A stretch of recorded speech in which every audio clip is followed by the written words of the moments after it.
So, for today's video, char! So, for today's video, tingnan nito guys, mag-receive ka karon og 6,000 liters nga crudo kay grabe ka struggle ang aming mga ano dito kapag wala kami crudo. Gahanap kami ng pera kung saan saan. Ayun. Ang driver nito ay nahirapan sa sobrang kalisod dahil masyadong masikip yung daan namin dito. Masyadong sagsasama. Taba, may guhag, okay na?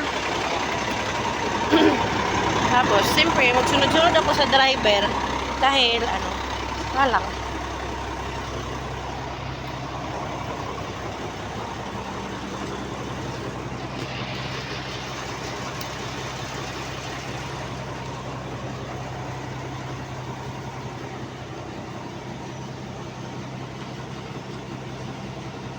$4,000 po na itong i-reload migo ba?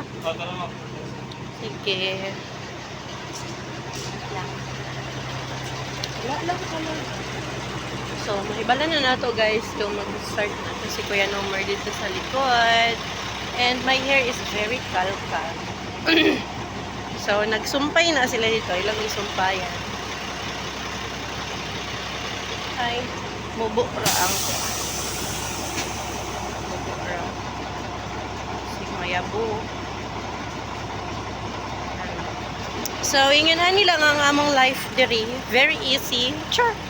Inginahan na. Mag-receive og tanker, maglingkod-lingkod, magsulat-sulat, magpa-cute-cute. So, naka-friends over there. Say hi. Then, okay na. So, paalam. Yun lang. Bukara dyan ako here.